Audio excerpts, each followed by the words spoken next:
Hey y'all, so I'm here to do a story time with you, and I really feel like God led me to read this story, especially from the reading that I did yesterday.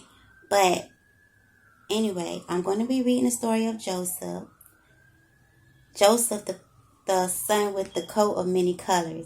But I'm going to go ahead and start. I'm going to be reading from Genesis chapter 37. So yeah, let's just get started. So Jacob lived in the land where his father had stayed, the land of Canaan. This is the account of Jacob's family line. Joseph, a young man of 17, was tending the flocks with his brothers, the sons of Bela and the sons of Zilpah, his father's wives, and he brought their father a bad report about them. Now Israel, also known as Jacob, loved Joseph more than any of his other sons because he had been born to him in his old age, and he made a ornate robe for him. When his brothers saw their father loved him more than any of them, they hated him and could not speak a kind word to him. Joseph had a dream, and when he told it to his brothers, they hated him all the more. He said to them, "Listen to this dream I had. We were binding sheaves of grain out in the field when suddenly my sheaf rose and stood upright while your sheaves gathered around mine and bowed down to it." Mama, you told me that you watch us outside. Yes, but I don't come back in here till I come out. Okay. His brothers said to him, "Do you intend to reign over us? Will you actually rule us?" And they hated him all the more because of his dream and what he had said. Then he had another dream, and he told it to his brothers. "Listen," he said, "I had another dream, and this time the sun and the moon and 11 stars were bowing down to me." When he told his father as well as his brothers, his father rebuked him and said, "What is this dream you had? Will your mother and I and your brothers actually come and bow down to the ground before you?" His brothers were jealous of him, but his father kept the matter in mind. Now his brothers had gone to graze their father's flock near Shechem, and Israel said to Joseph, "As you know, your brothers are grazing the flocks near Shechem. Come, I am going to send you to them." "Very well," he replied. So he said to him, "Go and see if all is well with your brothers and with the flocks, and bring word back to me." Then he sent him off from the valley of Hebron. When Joseph arrived at Shechem, a man found him wandering around in the fields and asked him, "What are you looking for?" He replied, "I'm looking for my brothers. Can you tell me where they are grazing their flocks?" "They have moved on from here," the man answered. "I heard them say, 'Let's go to Dothan.'" So Joseph went after his brothers and found them near Dothan. But they saw him in the distance, and before he reached them, they plotted to kill him. So Joseph's brothers is plotting to kill him because they're jealous and they don't like the dreams that he had. Basically, and they didn't like the fact that their father loved him more. So here comes the dreamer, they said to each other. "Come now, let's kill him and throw him into one of these cisterns and say that a ferocious animal devoured him. Then we'll see what comes of his dreams."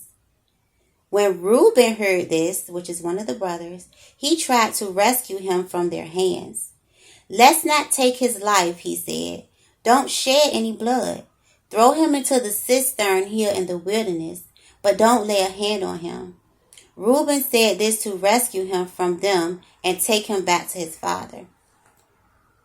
So when Joseph came to his brothers, they stripped him of his robe, the ornate robe he was wearing, and they took him and threw him into the cistern. The cistern was empty, there was no water in it. As they sat down to eat their meal, they looked up and saw a caravan of Ishmaelites coming from Gilead.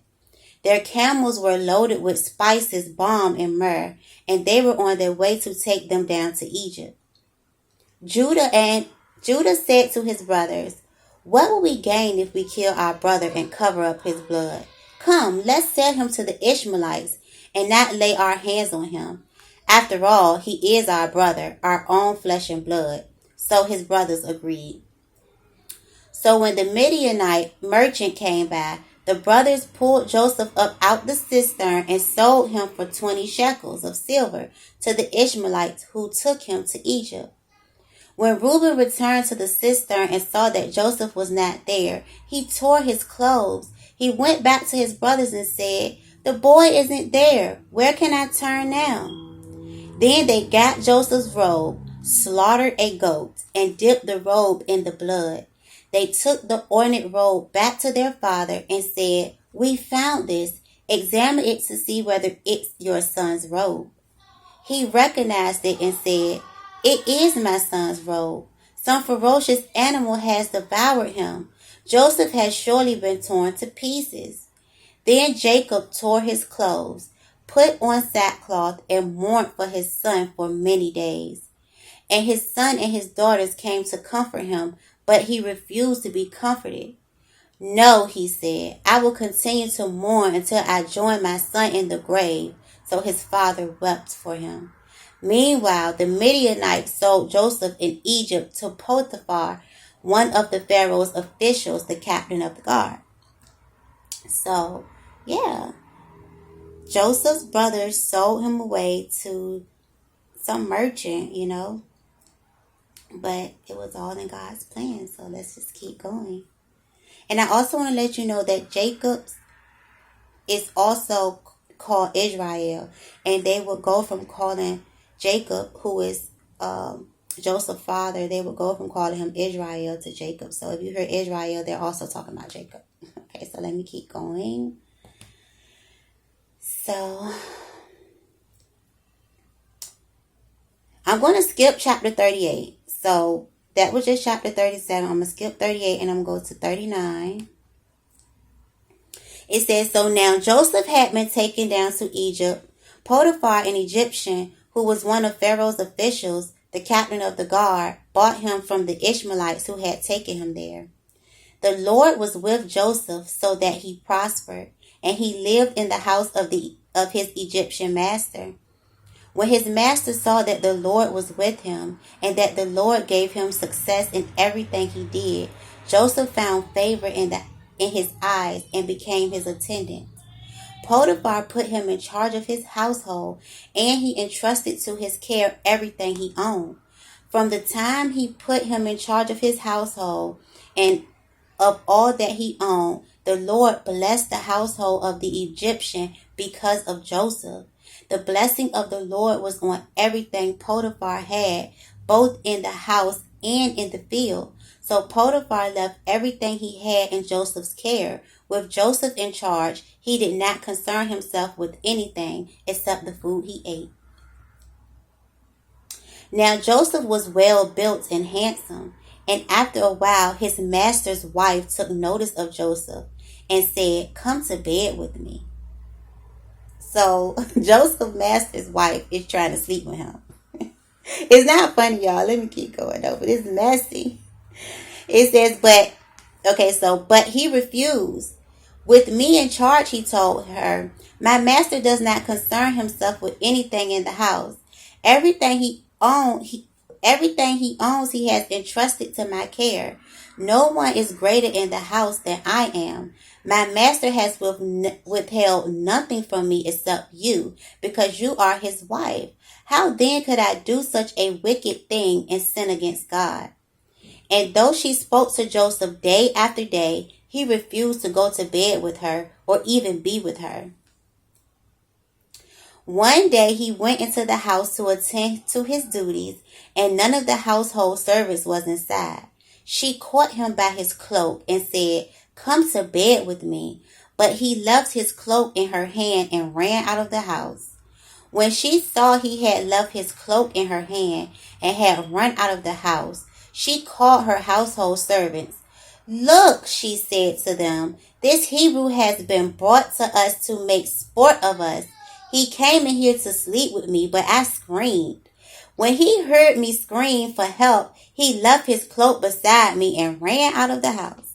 So now she done lied on Joseph. Let me keep going. She kept his cloak beside her until his master came home. Then she told him this story. "That Hebrew slave you brought us came to me and to make sport of me. But as soon as I screamed for help, he left his cloak beside me and ran out of the house." When his master heard the story his wife told him, saying, "This is how your slave treated me," he burned with anger. Joseph's master took him and put him in prison, the place where the king's prisoners were confined. But Joseph was there in prison.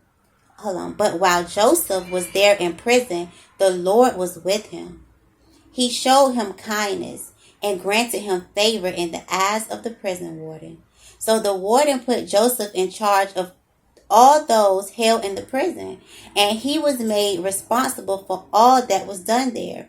The warden paid no attention to anything under Joseph's care because the Lord was with Joseph and gave him success in whatever he did. So although Joseph was going through all of these things, y'all, God was still with him. And I just want to let you know, no matter what you're going through right now, God is with you. God is going to be with you. This message is for a specific person or specific people who are watching this right now. If you're watching this right now, this message is for you. God is with you. Okay, so it says, sometime later, the cupbearer and the baker of the king of Egypt offended their master, the king of Egypt. Pharaoh was angry with his two officials, the chief cupbearer and the chief baker, and put them in custody in the house of the captain of the guard in the same prison where Joseph was confined. The captain of the guard assigned them to Joseph, and he attended them. After they had been in custody for some time, each of the two men, the cupbearer and the baker of the king of Egypt, who were being held in the prison, had a dream the same night, and each dream had a meaning of its own. When Joseph came to them the next morning, he saw that they were dejected. So he asked Pharaoh's officials who were in custody with him in the master's house, "Why do you look sad today?" "We both had dreams," they answered, "but there is no one to interpret them."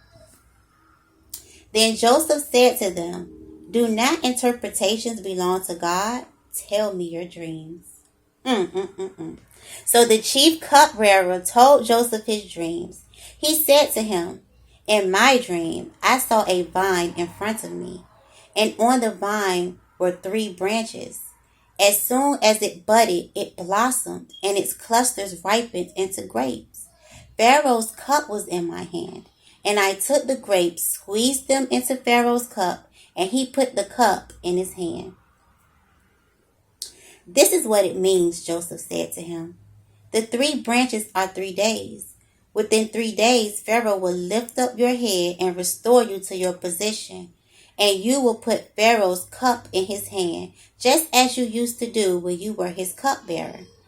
But when all goes well with you, remember me and show me kindness. Mention me to Pharaoh and get me out of this prison. I was forcibly carried off from the land of the Hebrews, and even here I have done nothing to deserve being put in a dungeon." When the chief baker saw that Joseph had given a favorable interpretation, he said to Joseph, "I too had a dream.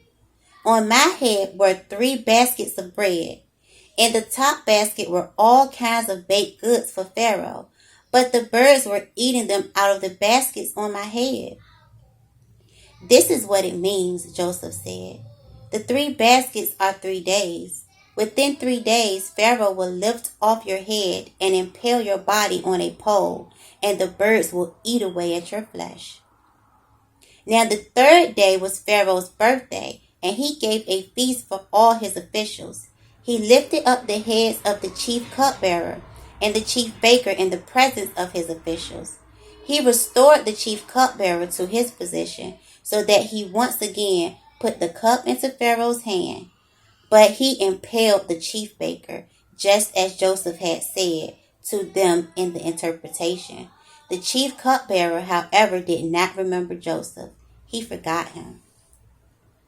So Joseph interpreted the dreams for the cupbearer and the chief baker.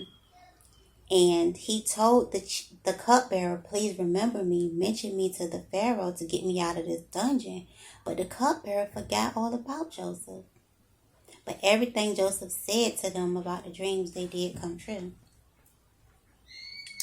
Okay, so let's keep going. Alright, so when 2 full years had passed, Pharaoh had a dream.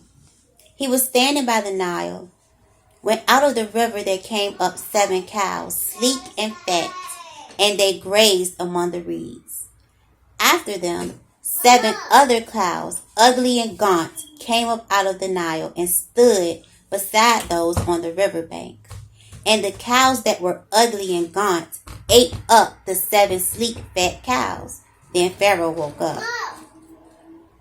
Leah, stop knocking on my door. He fell asleep again and had a second dream. 7 heads of grain, healthy and good, were growing on a single stalk. After them, 7 other heads of grain sprouted, thin and scorched by the east wind. The thin heads of grain swallowed up the 7 healthy, full heads. Then the Pharaoh woke up. It had been a dream. In the morning, his mind was troubled. So he went for all the magicians and wise men of Egypt. Pharaoh told them his dreams, but no one could interpret them for him. Then the chief cupbearer said to Pharaoh, today I am reminded of my shortcomings. Pharaoh was once angry with his servants, and he imprisoned me and the chief baker in the house of the captain of the guard. Each of us had a dream the same night, and each dream had a meaning of its own. Now a young Hebrew was there with us, a servant of the captain of the guard. We told him our dream, and he interpreted them for us, giving each man the interpretation of his dream. And things turned out exactly as he interpreted them to us. I was restored to my position, and the other man was impaled. So Pharaoh sent for Joseph, and he was quickly brought from the dungeon. When he had shaved and changed his clothes, he came before Pharaoh. Pharaoh said to Joseph, I had a dream that no one can interpret it, but I have heard it said of you that when you hear a dream, you can interpret it.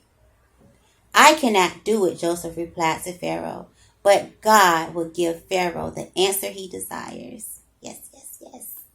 Then Pharaoh said to Joseph, in my dream, I was standing on the bank of the Nile, when out of the river there came up 7 cows, fat and sleek, and they grazed among the reeds. After them, 7 other cows came up, scrawny and very ugly and lean. I had never seen such ugly cows in all the land of Egypt. The lean, ugly cows ate up the 7 fat cows that came up first. But even after they ate them, no one could tell they had done so. They looked just as ugly as before. Then I woke up. In my dream, I saw 7 heads of grain, full and good, growing on a single stalk. After them, 7 other heads sprouted, withered and thin and scorched by the east wind. The thin heads of grain swallowed up the 7 good heads. I told this to the magicians, but none of them could explain it to me. Then Joseph said to Pharaoh, the dreams of Pharaoh are one and the same. God has revealed to Pharaoh what he is about to do. The 7 good cows are 7 years, and the 7 good heads of grains are 7 years. It is one and the same dream. The 7 lean, ugly cows that came up after are 7 years, and so are the 7 worthless heads of grain scorched by the east winds. They are 7 years of famine. It is just as I said to Pharaoh. God has shown Pharaoh what he is about to do. 7 years of great abundance are coming throughout the land of Egypt, but 7 years of famine will follow them.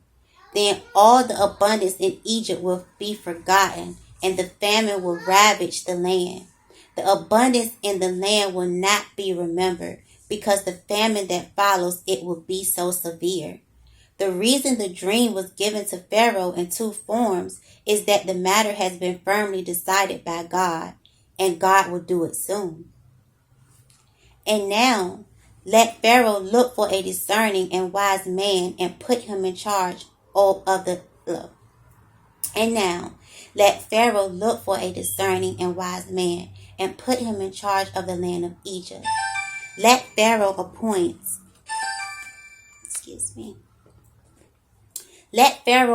commissioners over the land to take 1/5 of the harvest of Egypt during the 7 years of abundance. They should collect all the food of these good years that are coming and store up the grain under the authority of Pharaoh to be kept in the cities for food. This food should be held in reserve for the country to be used during the 7 years of famine that will come upon Egypt, so that the country may not be ruined by the famine. The plan seemed good to Pharaoh and to all his officials, so Pharaoh asked them, "Can we find anyone like this man, one in whom is the Spirit of God?" Amen. Then Pharaoh said to Joseph, "Since God has made all this known to you, there is no one so discerning and wise as you. You shall be charge of my palace, and all my people are to submit to your orders. Only with respect to the throne will I be greater than you." So Pharaoh said to Joseph, "I hereby put you in charge of the whole land of Egypt." Then Pharaoh took his signet ring from his finger and put it on Joseph's finger. He dressed him in robes of fine linen and put a gold chain around his neck. He had him ride in a chariot as his second in command, and people shouted before him, "Make way!" Thus he put him in charge of the whole land of Egypt. That made me think of Aladdin. Make way, Prince Ali. But anyway, so it says, Then Pharaoh said to Joseph, "I am Pharaoh, but without your word, no one will lift hand or foot in all Egypt." Pharaoh gave Joseph the name Zaphenath-Paneah and gave him Asenath, daughter of Potiphar, priest of On, to be his wife. And Joseph went throughout the land of Egypt. Joseph was 30 years old when he entered the service of Pharaoh, king of Egypt. And Joseph went out from Pharaoh's presence and traveled throughout Egypt. During the 7 years of abundance, the land produced plentifully. Joseph collected all the food produced in the 7 years of abundance in Egypt and stored it in the cities. In each city he put the food grown in the fields surrounding it. Joseph stored up huge quantities of grain, like the sand of the sea. It was so much that he stopped keeping record because it was beyond measure. Before the years of famine came, 2 sons were born to Joseph by Asenath, daughter of Potiphar, priest of On. Joseph named his firstborn Manasseh and said, "It is because God has made me forget all my trouble and all my father's household." The second son he named Ephraim and said, "It is because God has made me fruitful in the land of my suffering." Amen. The 7 years of abundance in Egypt came to an end, and the 7 years of famine began. Just as Joseph had said, there was famine in all the other lands, but in the whole land of Egypt there was food. When all Egypt began to feel the famine, the people cried to Pharaoh for food. Then Pharaoh told all the Egyptians, "Go to Joseph and do what he tells you." When the famine had spread over the whole country, Joseph opened all the storehouses and sold grain to the Egyptians, for the famine was severe throughout Egypt. And all the world came to Egypt to buy grain from Joseph because the famine was severe. everywhere. Y'all, this is deep. Pay attention to your dreams. I really felt called to read this. I don't know if there's going to be a famine coming in the land that we're living in right now. I don't know if this is telling me to store up. I think it is, so I am. But yeah, it's like, but Joseph was, even though he was suffering, even though he was thrown away by his brothers, sold away by his brothers, he was thrown in jail on false accusations, God was still with him. So God is with you. Okay, so let me keep reading. So it says, when Jacob, now we're going Jacob, who is Joseph's father, also known as Israel. So when Jacob learned that there was grain in Egypt, he said to his sons, why do you just keep looking at each other? He continued, I have heard that there is grain in Egypt. Go down there and buy some for us so that we may live and not die. Then 10 of Joseph's brothers went down to buy grain from Egypt. But Jacob did not send Benjamin, Joseph's brothers, with the others because he was afraid that harm might come to him. So Israel's sons were among those who went to buy grain, for there was a famine in the land of Canaan. So all of Joseph's brothers went to Egypt except his little brother Benjamin. Now Joseph was the governor of the land, the person who sold grain to all its people. So when Joseph's brothers arrived, they bowed down to him with their faces to the ground. As soon as Joseph saw his brothers, he recognized them, but he pretended to be a stranger and spoke harshly to them. Where do you come from? He asked. From the land of Canaan, they replied, to buy food. Although Joseph recognized his brothers, they did not recognize him. Then he remembered his dream about them and said to them, you are spies. You have come to see where our land is unprotected. No, my lord, they answered. Your servants have come to buy food. We are all the sons of one man. Your servants are honest men, not spies. No, he said to them, you have come to see where our land is unprotected. But they replied, your servants were 12 brothers, the sons of one man who lived in the land of Canaan. The youngest is now with our father, and one is no more. Joseph said to them, it is just as I told you. You are spies, and this is how you will be tested. As surely as Pharaoh lives, you will not leave this place until your youngest brother comes here.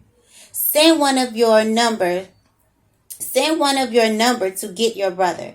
The rest of you will be kept in prison, so that your words may be tested, to see if you are telling the truth. If you are not, then as surely as Pharaoh lives, you are spies. And he put them all in custody for 3 days. On the third day, Joseph said to them, Do this, and you will live, for I fear God. If you are honest men, let one of your brothers stay here in prison, while the rest of you go and take grain back for your starving households. But you must bring your youngest brother to me, so that your words may be verified, and that you may not die. This they proceeded to do. They said to one another, surely we are being punished because of our brother. We saw how distressed he was when he pleaded with us for his life, but we would not listen. That's why this distress has come on us. Reuben replied, didn't I tell you not to sin against the boy? But you wouldn't listen. Now we must give accounting for his blood. They did not realize that Joseph could understand them, since he was using an interpreter. He turned away from them and began to weep. But then he came back and spoke to them again. He had Simeon take them and bound them before his eyes. He had Simeon taken from them and bound before their eyes. So Simeon was one of the brothers. That's the brother that had to stay, while the other ones left to go get Benjamin. Joseph gave orders to fill their bags with grain, to put each man's silver back in his sack, and to give them provisions for their journey. After this was done for them, they loaded their grain on their donkeys and left. At the place where they stopped for the night, one of them opened his sack to get feed for his donkey and saw his silver in the mouth of his sack. "My silver hath been returned," he said to his brother. "Here it is in my sack." Their hearts sank, and they turned to each other trembling and said, "What is this that God has done to us?" When they came to their father Jacob in the land of Canaan, they told him all that had happened to them. They said, "The man who was Lord over the land spoke harshly to us and treated us as though we were spying on the land. But we said to him, 'We are honest men. We are not spies. We were 12 brothers, son of one father. One is no more, and the youngest is now with our father in Canaan.' Then the man who was Lord over the land said to us, 'This is how I will know whether you are honest men. Leave one of your brothers here with me, and take food for your starving households and go. But bring your youngest brother to me, so I will know that you are not spies, but honest men. Then I will give your brother back to you, and you can trade in the land.' And as they were emptying their sacks, there in each man's sack was his pouch of silver. When they and their father saw the money pouches, they were frightened. Their father Jacob said to them, 'You have deprived me of my children. Joseph is no more, and Simeon is no more. And now you want to take Benjamin? Everything is against me.' Then Reuben said to his father, 'You may put both of my sons to death if I do not bring him back to you. Entrust him to my care, and I will bring him back.' But Jacob said, 'My son will not go down there with you. His brother is dead, and he is the only one left. If harm comes to him on the journey you are taking, you will bring my gray head down to the grave in sorrow.'" And so, y'all, it's just like Joseph. It's not funny, but it's funny, because everything that Joseph said came to pass. His brothers ended up having to bow to him because of everything that had happened. But when I think about all the events, it was like it was God's plan. It was meant for the brothers to sell Joseph away, because had they not sold Joseph away, he wouldn't have become ruler of the land of Egypt. He wouldn't have been able to help with the famine of the land. So I'm going to continue this story, but I feel like I want to stop right here and give you some background about Jacob, also known as Israel, who is Joseph's father. Because Jacob has a twin brother named Esau. And now Jacob literally stole Esau's blessing. He stole his brother's blessing. And also got his brother to sell him his birthright for a pot of stew. So Jacob, he had did some things, but even God was still with him. Even though Joseph's brothers sold Joseph away, I feel like God was still with them as well, because Joseph was able to help their brothers to not die in the famine. Even though his brothers had betrayed him, God still worked it out where it worked in everybody's favor. So I just want to let you know, like, if you're going through anything where your family, just know that all will be well. I always want the best and the highest good for everything that's going on in my life. Like, I love my family, and I know I did a reading about how family can be a certain way, but maybe it's in God's plan, because everything worked in the favor of not only Joseph but also his brothers.